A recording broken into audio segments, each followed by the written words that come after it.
Hello and welcome to National Focus. I am Aliyah Martin. In the headlines, the 2020 Independence celebrations officially launched, contract signed for the refurbishment of the Mount John and Daly's primary schools, and 24 officers of the Dominica Police Force have been promoted. Details of the headline stories and more when we return.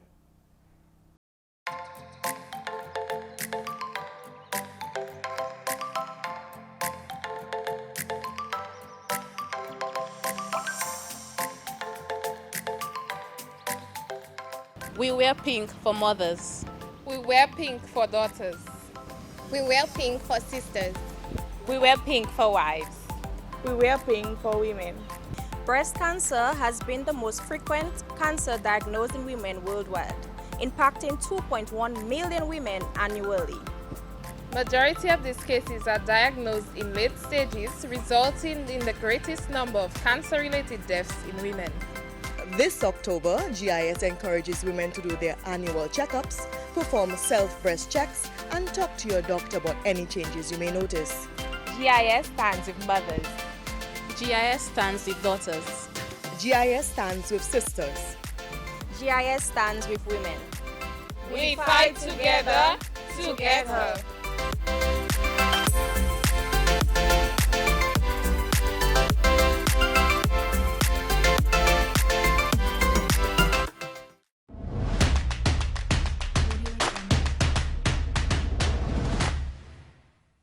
Welcome back. The government of Dominica continues negotiations with property owners for the construction of the international airport. Prime Minister Honorable Roosevelt Skerrit updated the public on his Anupalik program on Sunday. We have a national committee in place, and I have since added representatives from the DIC and the DHTA to sit on the committee, and also Domlec and Duwasco, and we also have an experienced former pilot on the committee. Every effort has been made. We are continuing our negotiations with property owners with a view to settling a mutually acceptable price for their lands and properties. The caller, someone called earlier and asked whether land could be given to him in exchange of lands that the government is acquiring for the airport. The answer to that is yes. We are in fact swapping lands for land in many instances based on the request of the property owner. Contracts were signed at a small ceremony on Friday, October 9, 2020 for the repair and refurbishment of the Mount John Primary School and the Daly's Primary School. Kavia John reports. These repairs will be funded by the Government of Canada through the Caribbean Development Bank. Permanent Secretary in the Ministry of Education, Human Resource Planning, Vocational Training and National Excellence, Mrs. Chandler Helsim says these projects are significant milestones for the ministry. The Permanent Secretary says that one of the main lessons learned from the passage of Hurricane Maria in 2017 was the improvement of school infrastructure is a priority for the ministry. Today's signing ceremony is a significant milestone for us. It represents the ongoing collaboration between the Government of Canada and the Caribbean Development Bank as we continue to build resilience in education. Since Hurricane Maria, we have learned lessons on climate change events. And we in the Ministry of Education have been focusing on improving schools infrastructure. It's a long process as we work towards building back better, building resilience, improving capacity to make significant improvements in the teaching-learning environment for the nation's children. Mrs. Helsim says the funding from the Government of Canada is at a cost of over $7 million and will cover the rehabilitation of 5 schools. The funding of this project was made possible through the Government of Canada administered by the Caribbean Development Bank. 5 schools were to be or are to be rehabilitated. This project is costing over $7 million US, and it has different components. We have 5 schools to be rehabilitated, but it also includes training in basic TVET skills, and that has been done already. We had training workshops for 35 contractors and suppliers. This was one of our successful modules. And it's also aimed at funding an education sector plan for education in Dominica. Minister for Education, Human Resource Planning, Vocational Training and National Excellence, Honorable Octavia Alfred says the government of Dominica continues to place emphasis on quality education for all citizens. Minister Alfred says the refurbishment of these primary schools show the government's commitment to building back better.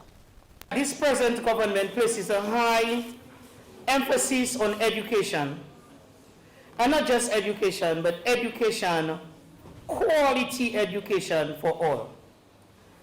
Quality education requires quality teachers, quality parents, quality students, but more so, an environment conducive to learning. Therefore, we thank the Government of Canada and the Caribbean Development Bank for helping us to realize our vision. This government is determined to rebuild better and stronger. We are committed to building with resilience as one of our watchwords. The minister detailed the works that will be undertaken at the Daly's Primary School. Daly's Primary School, we're looking at a budget of $1 million.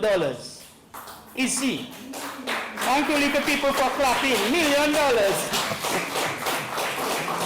The scope of work in Daly's: sealing of concrete roof, making it watertight, the replacing of all vent blocks with solid walls and windows, installation of new windows and doors, refurbishment of existing toilet blocks with new fixtures and fittings, repurposing of the existing building to suit the needs of the users, installation of new electrical and plumbing system, and new painting and other finishes.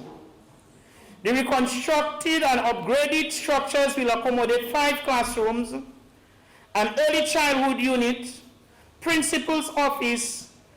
We have a washroom, kitchenette, sick bay, and storeroom. So if anybody gets sick, we're supposed to make them really comfortable while we wait. A staff room with 2 washrooms, fully equipped kitchen. Works at the Daly's Primary School will also include the construction of an auditorium, a computer lab, library, and washroom with shower and toilet facilities. Major works will also be carried out at the Monjon Primary School. Monjon Primary School, another easy $1 million. Scope of work: the construction of a new building block to house early childhood students. The flat concrete roof could be used as an extension for more classes or for other use for further building. The refurbishment of existing toilet block with new fixtures and fittings. The sealing of the concrete roof, making it watertight. The replacing of all vent blocks with solid walls and windows. Repurposing of the existing building. Installation of new electrical and plumbing system. New painting and other finishes. The reconstructed and upgrading structure will accommodate 5 classrooms, an early childhood unit, principal's office with washroom and kitchenette and sick bay and storeroom, a staff room with 2 washrooms, fully equipped kitchen, an auditorium, computer lab, and washrooms with showers. This is what Monjon will receive after waiting patiently. The Education Minister then thanked residents and teachers for their patience, adding that the school will be built with inclusion in mind. I thank you for your patience. Genuinely thank you. But I want to say to you, your wait will be worth it. Good things come to those who wait. I'm telling you, your wait will be worth it. As we rebuild, we keep at the forefront of our minds inclusion. We are not leaving out anybody, especially those who are, somebody call it, specially challenged. Some people call it living disability. Some people call it challenge.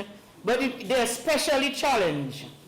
Some of these people, we are conquerors. Some of these people are more than conquerors. And we will not leave out any of those. So as we rebuild, we keep in the forefront of our minds inclusion and early childhood education. Parliamentary representative for the Lapland constituency, Honorable Kent Edwards, says quality education requires conducive environments. This building has taken a battering from various elements, including Hurricane Maria, Tropical Storm Erica, including the grading of the buildings when it is being used by students, by teachers, for events, for shows, for cultural events. It has been in use for a very long time. And as a result of that, it has suffered, and now the time has come to repair the damage that has been done, both naturally and by other elements. And we know what education is. Education, it is said, is the gateway out of poverty.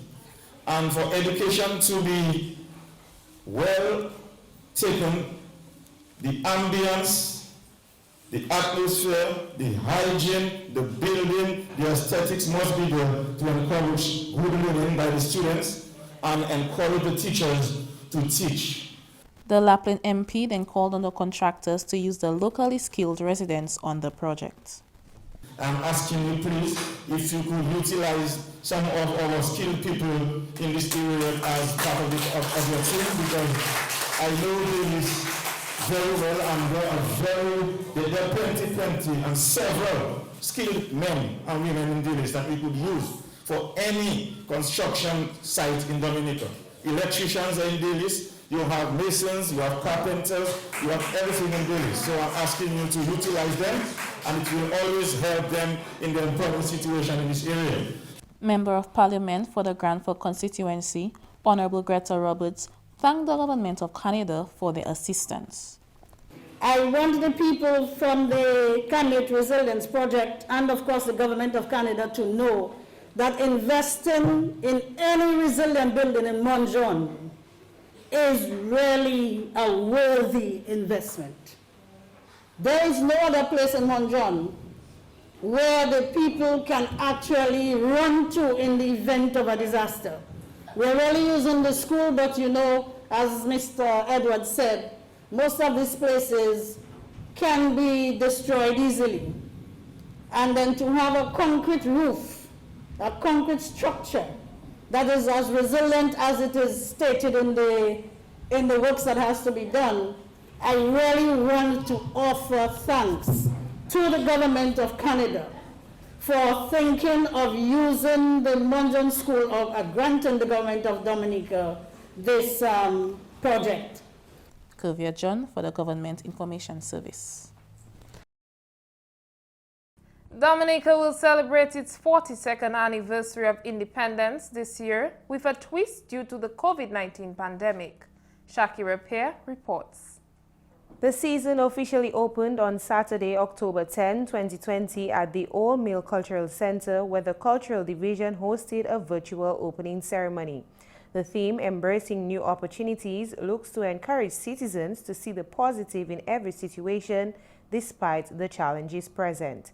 Minister for Sports, Culture and Community Development, Honorable Rosalind Paul, encourages all citizens to promote Dominica's Creole culture and live as Creole people, not only during the independence season. Our independence celebration promotes the month of October as Creole Heritage Month.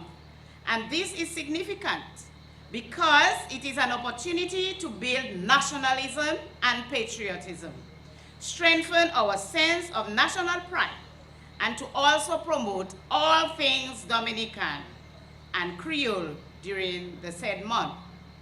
The month of October and the Independence celebration give us an opportunity to expand our efforts in the area of culture and our Creole heritage. Minister Paul says this is an opportunity for Dominicans to strengthen their sense of national pride and to promote all things Dominican. It requires that our artists, our musicians, people involved in the cultural industries to take advantage of new opportunities, especially on the internet and within our communities. So we therefore need to promote our Creole culture and live our lives as Creole people, not merely at Independence time, but every day. Creole Month and Independence give us the opportunity to promote local industries such as agriculture, agro-industries, fashion and garment making, local jewelry, and making of straw hats, culinary crafts such as basket making, and other arts and crafts. Minister Paul says while the government of Dominica continues its efforts to building a resilient nation, culture too has a significant role of resilience. See, for example, how many of our older buildings based on traditional architecture and knowledge were able to withstand the worst of Hurricane Maria. See how nature blessed us with fertile soils and how our people have been able to use this to their advantage, and how our people have used their traditional knowledge and agricultural practices so that we can really achieve a high level of food security.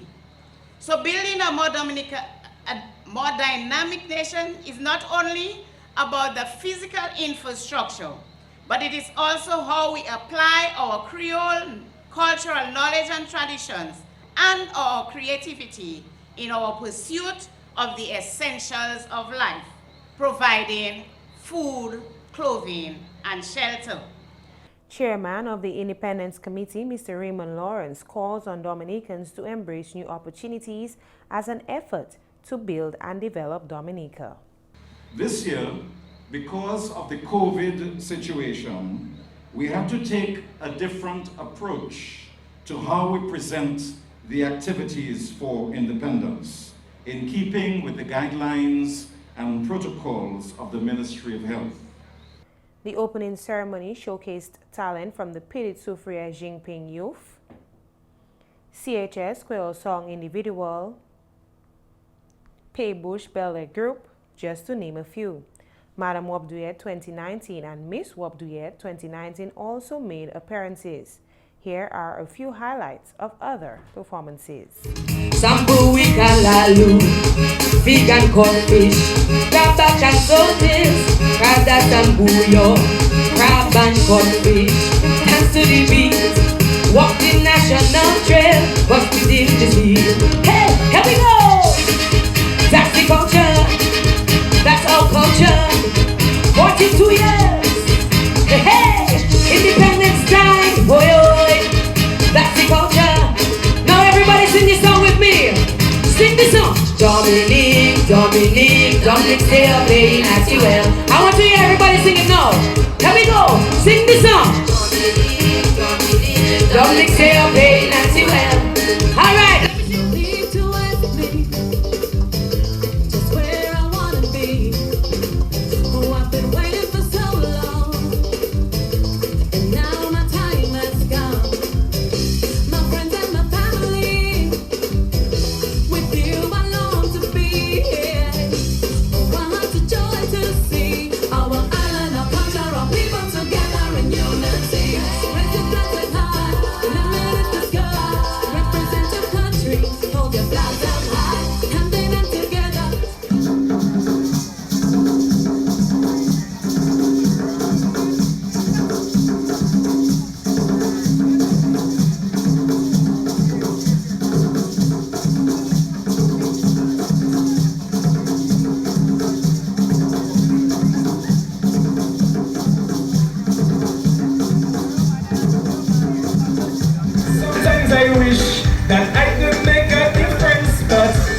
a wish. So I need fairy godparents. I go like Timmy Turner. I need me a Cosmo and Wonder. Never will I be Michael Jackson, but love is a drug and we need it to heal the world. Make it a better place for every woman, every man, every boy, every girl, every color, every race. We taking this message and put your love out to the world. Maybe I'm just too young. I love this subject before I was born. I miss my granny, cause surely she would tell me in your life a lot of people go come through. That's right, and see you as somebody they could turn to.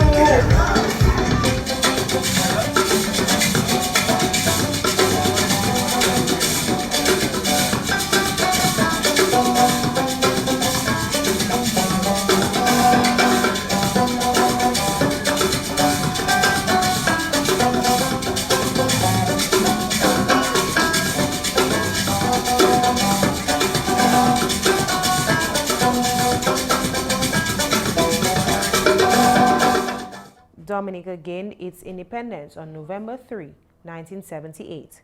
Shaki Repair for the Government Information Service. You're watching National Focus. More when we return.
Welcome back.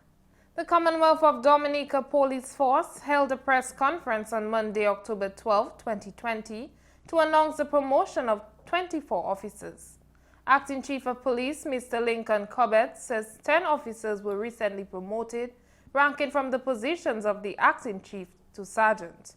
The Police First Service Commission, met recently and promoted 10 officers from the rank of ACP to Sergeant of Police. Confirmed in the rank of ACP is Mr. Davidson Valerie, effective 1st of September. Confirmed in the rank of Superintendent, Mr. Matthew Coffey, again effective the 1st of September. Confirmed in the rank of ASP, Mr. Anthony Lawrence. Confirmed in the rank of Inspector of Police, John Nelson Charles and Derek the Hunter St. Rose. And confirmed in the rank of Sergeant, Leoma Joseph, woman, Frank Commodore. Commissioner Corbett says 10 officers were also promoted from constables to corporals and an additional 4 constables to acting corporals. Constable Hippolyte, Colbert Hippolyte, Constable Dave Laura, Constable Hassani Blaise, Constable Kenny Thomas, Bridger Fountain, Constable Movin Charles, Arlington Esprit, Bartholomew Nicole, and 2 woman constables, Beryl Blundell, and Klein Prevost.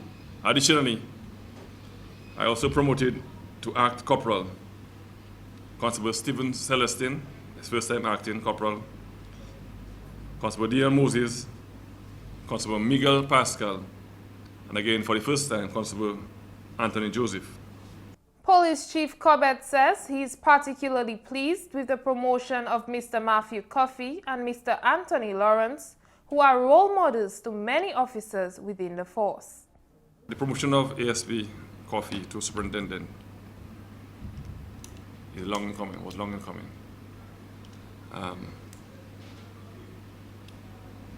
When I met my staff, at the general meeting on Thursday,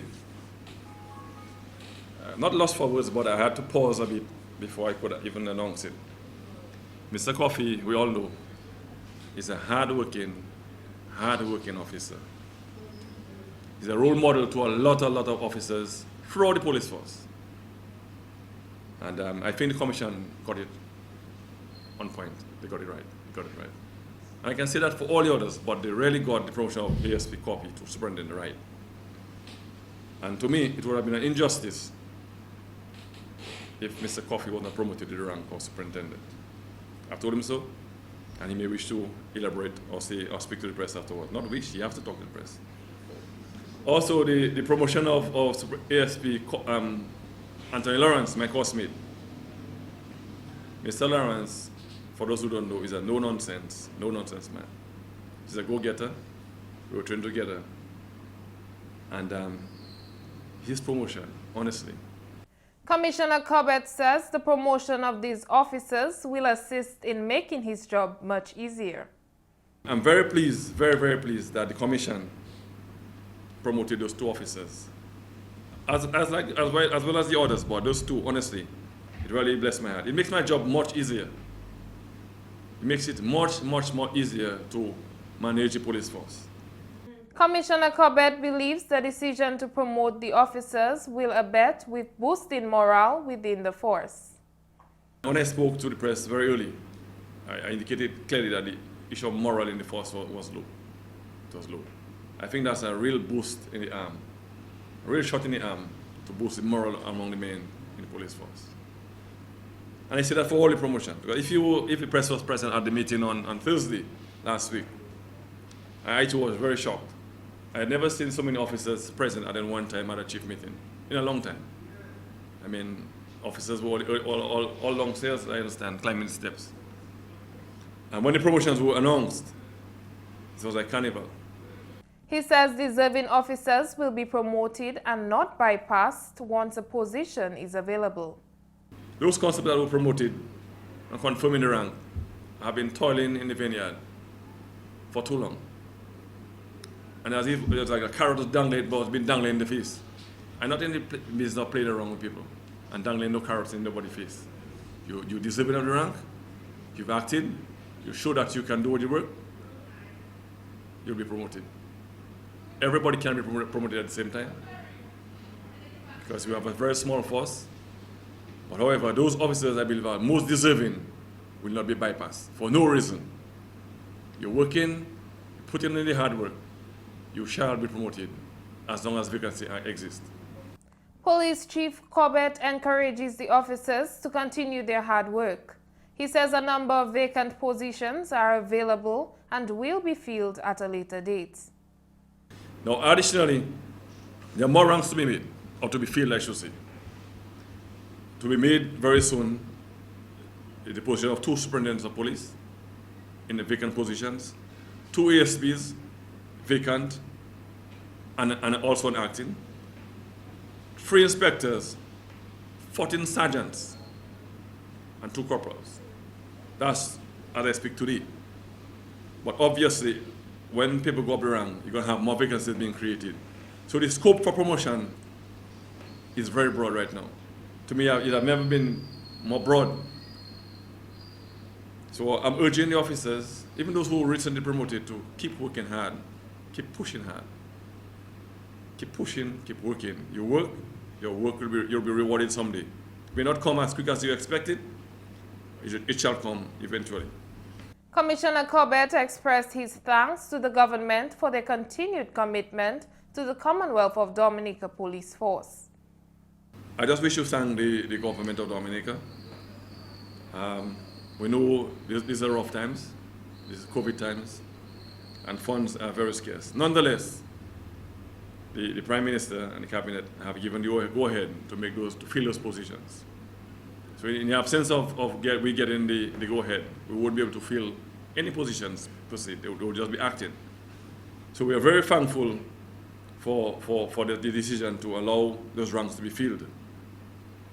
And as I said before, it will really assist us to motivate the men and to get our act together. Meantime, new Superintendent of Police, Mr. Matthew Coffey, who has been a member of the police force for over 30 years, says he is looking forward to working with the administration to improve the morale at the Dominica Police Force. I am delighted, yes, and looking forward to work with the administration of the police force to make the organization what it ought to really be. As you may have heard of the moral and other aspects affecting the police force, I hope we can come together as one and to address these issues for the betterment of the country. I've been at the CID throughout my career, and my career has been placed in the hands of the Almighty Father. I'll continue to talk to my Maker, and He will lead me through my career. President of the Dominica Association of Industry and Commerce, Mr. Stephen Lander, has praised government's thrust to assist entrepreneurs in Dominica. The government of Dominica over the years has made financing available for entrepreneurs at concessionary rates, allowing them to expand and operate a successful business. Just recently, government has made financing available at the Agriculture Industrial Development Bank, (AID-Bank), for businesses who were affected by the lockdown of COVID-19. One of the things that I had the chance and I was honored to present to the young entrepreneurs this week, and one of the things that I pointed out to them is, as a banker, I'm happy to say I'm not your only solution. And businesses go through different stages in their life cycle, and at various phases, there are different entities that need to help you out. So it may be the small business unit that gives you the added value of, say, writing a business plan, managing the business in its infancy stages, providing you with technical support, right? A commercial bank is not necessarily placed to do that. So all of these parts work together to create this sort of environment that a business can go from its infancy phase and graduate through the stages, and you have all these institutions that are backing you along the way. Government, public, and, you know, commercial financial enterprises like the one that I manage, right? So I think all of those things are contributing to the success of these businesses and the overall success of the economy. President of the Dominica Hotel and Tourism Association, Mr. Hans Childers, says the association will continue to adhere with the protocols put in place by the Ministry of Health, Wellness and New Health Investment, as the measures have proven to be excellent. After the curfew hours were lifted, hotels were to get COVID certified in order to resume operations. DHTA, as a small organization, is not a trainer by itself, and we are not doing the certification. We are not the organization doing the certification. But we work closely with the members. We have an excellent cooperation with the Discover Dominica Authority, and they have responded. On their website now are the lists of certified taxi drivers, the list of certified tourism operators. They are working hard to get more dive shops certified and other activities certified. And so even those accommodations who are already certified have to resubmit a plan in which they acknowledge their responsibility for this, and each activity that they want to undertake with their guests under the managed experience, under the Safe in Nature branding, they have to detail it out in full detail. Prime Minister and Minister for Finance, Honorable Roosevelt Skerrit, says he is pleased with the strong leadership of both the DAIC and the DHTA. We're all in this together. We as a government, we appreciate the impact on the tourism industry that COVID has had, and whatever we can do just to ensure that there is some stimulation in the tourism industry, we prepare to do so, obviously, with the safety of everybody concerned as our paramount preoccupation. So really want to thank you and the DIC for this very strong partnership. And it will certainly, I believe, redound to the benefit of the entire country. And now your weather update.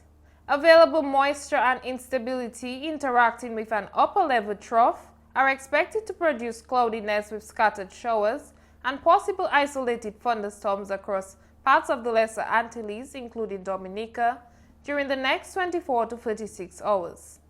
People in areas prone to flooding, landslides, and falling rocks should exercise caution. From Wednesday, a tropical wave, which is currently being monitored in the Atlantic for tropical cyclone development, is projected to begin affecting the area. Slight to moderate seas are expected during the next 24 to 48 hours, with wave heights up to 5 feet. And that's all for this edition of National Focus. Be sure to follow GIS Dominica on Facebook, YouTube, as well as on Twitter. You can also drop us an email at gis@dominica.gov.dm. From all of us here on the GIS News Production team, I am Aaliyah Martin. Thanks for watching.